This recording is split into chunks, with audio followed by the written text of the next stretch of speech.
নমস্কাৰ বন্ধুসকল, চেনেলটোলৈ আপোনালোকক পুনৰবাৰ স্বাগতম জনাইছোঁ। আজি মই আপোনালোকক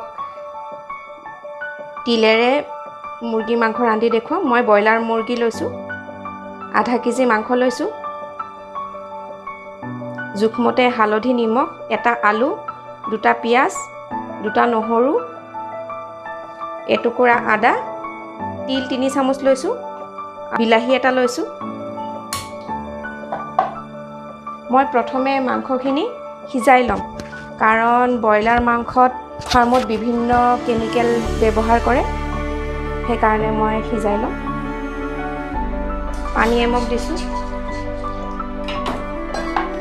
মাংসখিনি মই ধুয়ে থৈছিলোঁ।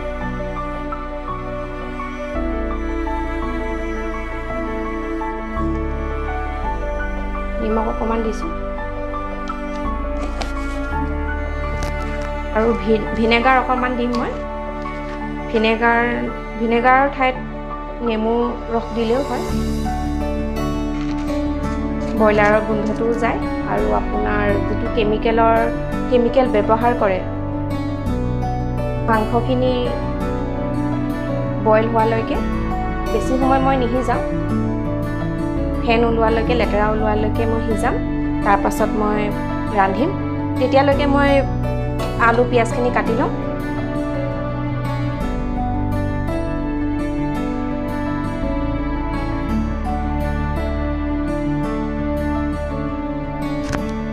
মাংসখিনি আমাৰ 5 মিনিট সময় হৈছে। এতিয়া মই জুইটো বন্ধ কৰিম। ভালদৰে ধুই ল'ব লাগিব, আকৌ ঠাণ্ডা পানীৰে।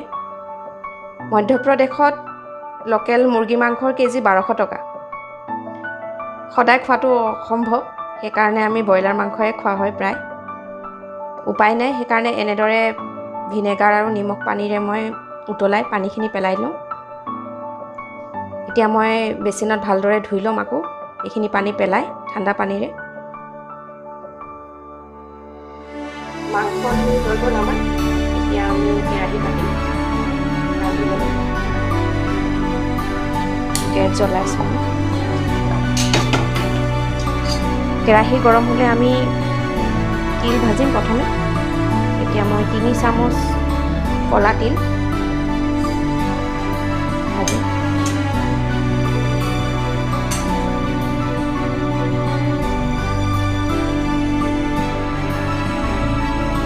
উঠিছে আমাৰ তিল, ধুনীয়া ফুৰফুৰীয়া গোন্ধ ওলাইছে তিলৰ। বৰ ভাল পাওঁ মই গোন্ধটো।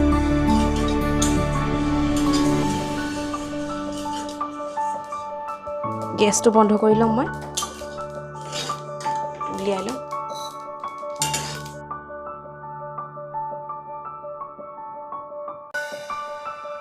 কেৰাহীখন মই আকৌ পাতিছোঁ। এতিয়া মই মিঠাতেল দিম। জোখমতে তেল দিছোঁ। আপোনালোকে বেছি ভাল পালে আৰু অকণমান বেছিও ল'ব পাৰে। তেল গৰম হৈছে আমাৰ। তেজপাত দিছোঁ মই। এতিয়া মিহিকৈ কুটি থোৱা পিঁয়াজখিনি দিম।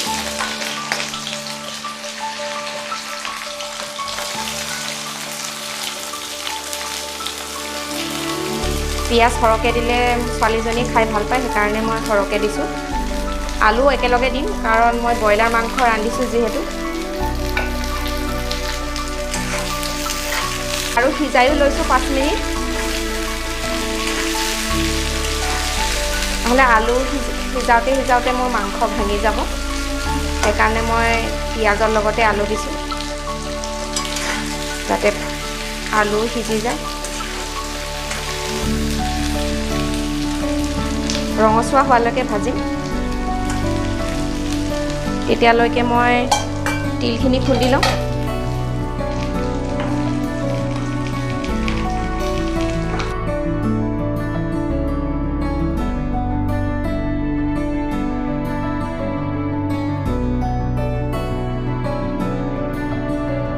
তিলৰ লগত মই এচামুচ জালুক দিম।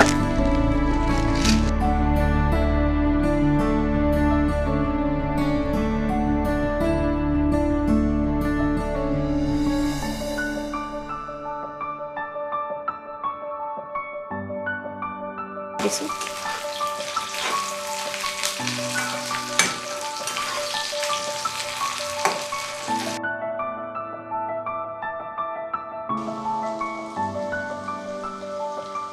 পিঁয়াজ ভাজি হৈছে আমাৰ। এতিয়া আমি মাংসখিনি দিম।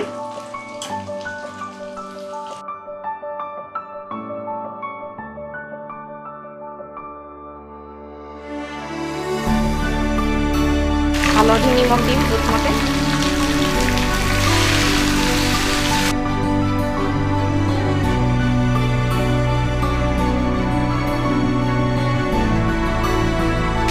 জুইটো কমাই 2 মিনিটমান সময় মই ঢাকন মাৰি সিজাম। মধ্যম জুইত সিজাম।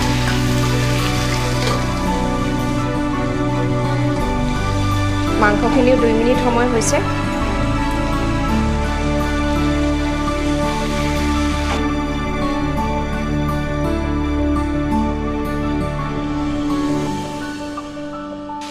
এতিয়া আমি কাটি থোৱা বিলাহীখিনি যোগ কৰিম।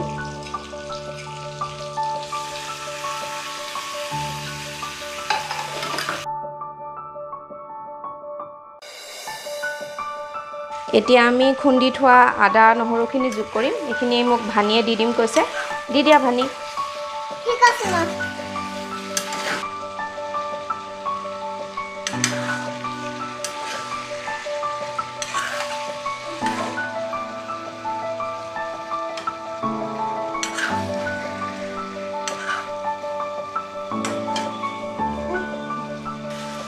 এতিয়া মই জলকীয়া দিম, গোটাকে দিম। ভানীয়ে যিহেতু খাব নোৱাৰে সেইকাৰণে।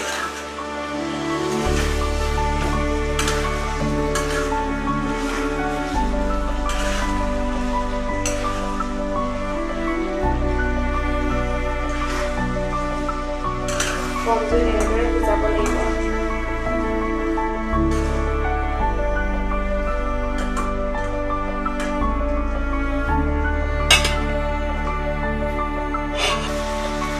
মই সামান্য পানী দিম।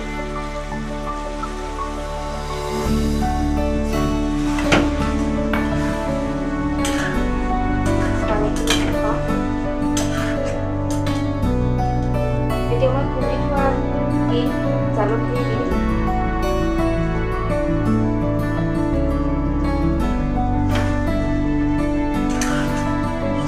খোৱাটো শৰীৰৰ কাৰণে বহুত ভাল। ছাল চুলিৰ কাৰণে